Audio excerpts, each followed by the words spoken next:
जी हां, पारंपरिक राजदंड सेंगोल की अगुवाई में निचले सदन के कक्ष तक बढ़ती हुई राष्ट्रपति द्रौपदी मुर्मू, साथ में उपराष्ट्रपति जगदीप धनखड़, लोकसभा अध्यक्ष ओम बिरला, प्रधानमंत्री नरेंद्र मोदी, दोनों सदनों के महासचिव धीरे धीरे कदम लोकसभा की ओर बढ़ते हुए पारंपरिक राजदंड सेंगोल की अगुवाई में निचले सदन के कक्ष तक पहुंचती हुई राष्ट्रपति द्रौपदी मुर्मू, आप देख सकते हैं उपराष्ट्रपति, लोकसभा अध्यक्ष, प्रधानमंत्री, संसदीय कार्य मंत्री किरेन रिजिजू। महामहिम राष्ट्रपति जी,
माननीय सदस्यगण, मैं 18वें लोकसभा के सभी नवनिर्वाचित सदस्यों को बहुत बहुत बधाई और शुभकामनाएं देती हूँ। आप सभी यहाँ देश के मतदाताओं का विश्वास जीतकर आए हैं। देश सेवा और जन सेवा का ये सौभाग्य बहुत कम लोगों को मिलता है। मुझे पूरा विश्वास है आप राष्ट्र प्रथम की भावना के साथ अपना दायित्व निभाएंगे, 140 करोड़ देशवासियों की आकांक्षाओं की पूर्ति का माध्यम बनेंगे। मैं श्री ओम बिरला जी को लोकसभा के अध्यक्ष की गौरवपूर्ण भूमिका के निर्वहन के लिए शुभकामनाएं देती हूँ। उनके पास सार्वजनिक जीवन का बहुत व्यापक अनुभव है। मुझे विश्वास है कि वे लोकतांत्रिक परंपराओं को अपने कौशल से नई ऊंचाई से देने में सफल होंगे। माननीय सदस्यगण, मैं आज कोटि कोटि देशवासियों को की तरफ से भारत के चुनाव आयोग का भी आभार व्यक्त करती हूँ। ये दुनिया का सबसे बड़ा चुनाव था। करीब 64 करोड़ मतदाताओं ने उत्साह और उमंग के साथ अपना कर्तव्य निभाया है। इस बार भी महिलाओं ने बढ़ चढ़कर मतदान में हिस्सा लिया है। इस चुनाव की बहुत सुखद तस्वीर जम्मू कश्मीर में भी सामने आए हैं। कश्मीर घाटी में वोटिंग के अनेक दशकों के रिकॉर्ड टूटे हैं।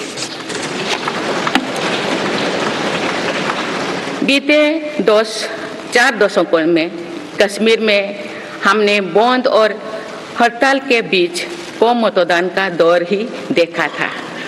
भारत के दुश्मन इसको वैश्विक मंचों पर जम्मू कश्मीर की राय के रूप में दुष्प्रचारित करते रहे, लेकिन इस बार कश्मीर घाटी ने देश और दुनिया में ऐसे हार ताकत को करारा जवाब दिया है।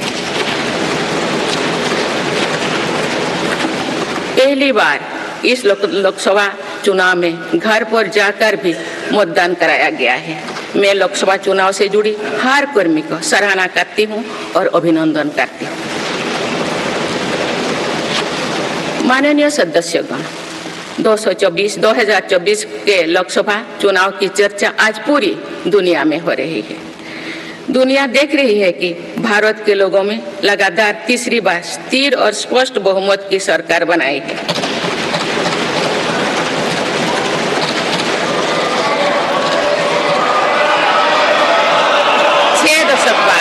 ऐसा हुआ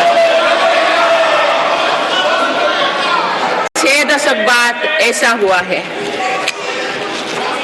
ऐसा समय में जो भारत के लोगों की आकांक्षाएं सर्वोच्च स्तर पर है, लोगों ने मेरी सरकार पर लगातार तीसरी बार भरोसा जताया है।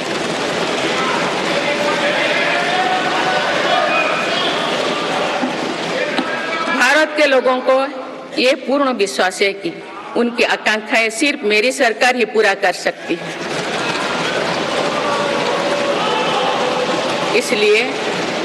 इसलिए 2024 का ये चुनाव नीति, नियत, निष्ठा और निर्णयों पर विश्वास का चुनाव रहा है।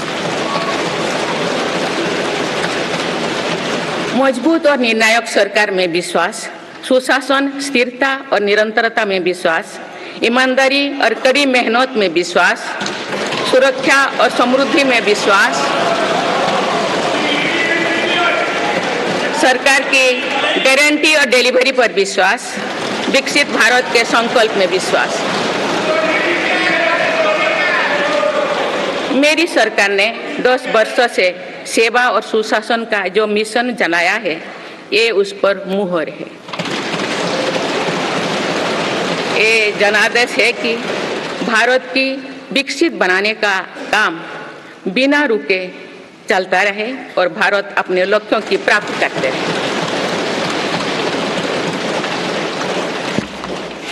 माननीय सदस्यगण, 18वीं लोकसभा कई मायनों में एक ऐतिहासिक लोकसभा है। ये लोकसभा अमृतकाल के शुरुआती वर्षों में गठित हुई है। ये लोकसभा देश के संविधान को अपनाने के 75वें वर्षों की भी साक्षी बनेगी। मुझे विश्वास है कि इस लोकसभा में जन कल्याण के फसलों का नवीन अध्याय लिखा जाएगा। आगामी सत्र में मेरी सरकार अपने इस कार्यकाल का पहला बजट पेश करने जा रही है। ये बजट सरकार की दूरगामी नीतियों और फ्यूचरिस्टिक विजन का एक प्रभावी दस्तावेज होगा। इस बजट में बड़े आर्थिक और सामाजिक निर्णयों के साथ ही अनेक ऐतिहासिक कदम भी देखने को मिलेंगे।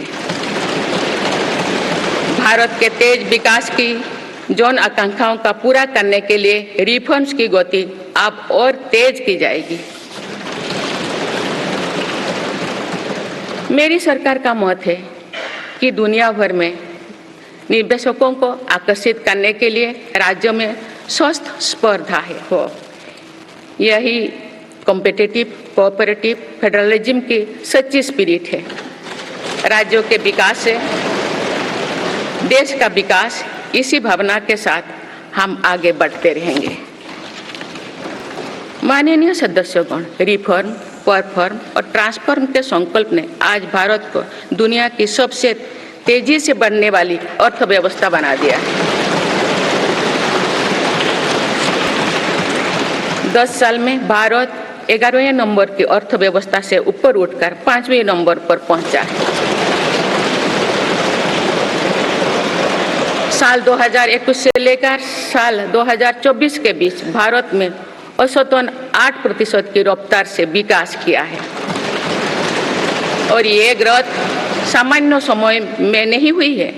बीती वर्षों में हमने 100 साल की सबसे बड़ी आपात देखी। वैश्विक महामारी के कालखंड और विश्व के अलग अलग कोने में चल रही संघर्षों के बावजूद भारत ने ये विकास दर हासिल की है। ये बीते 10 साल के रिफॉर्म्स और राष्ट्रहित में के लिए किए गए फैसला के कारण संभव है। आज भारत अकेले ही दुनिया की ग्रोथ में 15% का योगदान दे रही है। अब मेरी सरकार भारत को विश्व की तीसरी नंबर की इकोनॉमी बनाने में जुटी हुई है। इस लक्ष्य की प्राप्ति विकसित भारत की नींव को भी मजबूत करने में के काम करेगी। माननीय सदस्यगण, मेरी सरकार अर्थव्यवस्था के तीनों स्तंभों मैन्युफैक्चरिंग, सर्विसेज और एग्रीकल्चर को बराबर महत्व दे रही है। PLI स्कीम्स और ईज ऑफ डूइंग बिजनेस से बड़े पैमाने पर निवेश और रोजगार के अवसर बढ़ रही है। पारंपरिक सेक्टर्स के साथ साथ सनराइज सेक्टर्स को भी मिशन मोड पर बढ़ावा दिया जा रहा है। चाहे सेमीकंडक्टर हो या सोलर हो, चाहे इलेक्ट्रिक व्हीकल हो या इलेक्ट्रॉनिक्स गुड्स हो, चाहे ग्रीन हाइड्रोजन हो या बैटरीज हो, चाहे एयरक्राफ्ट कैरियर्स हो या फाइटर जेट्स हो, भारत इन सब सेक्टर्स में अपना विस्तार कर रहा है। लॉजिस्टिक्स कॉस्ट को कम करने के लिए भी मेरी सरकार लगातार प्रयास कर रही है। सरकार सर्विस सेक्टर को भी मजबूत करने में जुटे हैं। आज IT से लेकर टूरिज्म तक, हेल्थ से लेकर वेलनेस तक हर सेक्टर में भारत लीडर बन रहा है और इससे बड़ी संख्या में रोजगार और स्वरोजगार के नए मौके बन रहे हैं। माननीय सदस्यगण, पिछले 10 वर्षों में मेरी सरकार द्वारा ग्रामीण अर्थव्यवस्था के हर पहलू पर बहुत जोर दिया गया है। गांव में कृषि आधारित उद्योगों, डेयरी और फिशरीज आधारित उद्योगों का विस्तार किया जा रहा है। इसमें भी सहकारिता को प्राथमिकता दी गई है। सरकार किसानों उत्पाद संघ, FPO और FACTS जैसे सरकारी संगठनों का एक बड़ा नेटवर्क बना रही है। छोटे किसानों की बड़ी समस्या भंडारण से जुड़े होती है, इसलिए मेरी सरकार ने सहकारिता क्षेत्र में दुनिया की सबसे बड़ी भंडारण योजना पर काम शुरू कर चुकी है। किसान अपने छोटे खर्चे पूरे करने के लिए इसके लिए PM किसान सम्मान निधि के तहत उन्हें 3,20,000 करोड़ रुपये से ज्यादा राशि दे सकते। मेरी सरकार के नए कार्यकाल के शुरुआत दिनों से ही किसानों को 20,000 करोड़ रुपया से अधिक की राशि ट्रांसफर की जा चुकी है। सरकार ने खरीफ फसलों के लिए MSP में भी रिकॉर्ड वृद्धि की है। माननीय सदस्यगण, आज का भारत अपनी वर्तमान जरूरतों को ध्यान में रखते हुए अपनी कृषि व्यवस्था में बदलाव कर रहा है। हम ज़्यादा से ज़्यादा आत्मनिर्भर हो और ज़्यादा से ज़्यादा निर्यात से किसानों की आमदनी बढ़े, इस सोच के साथ नीतियाँ बनाई गई है, निर्णय लिए गए हैं। जैसे भारत दलहन और तिलहन में दूसरे देशों पर निर्भरता कम करने के लिए देश के किसानों को हर संभव मदद दे रहे हैं। ग्लोबल मार्केट में किस तरह के फूड प्रोडक्ट की डिमांड ज़्यादा है, इसके आधार पर नई रणनीति बनाई जा रही है।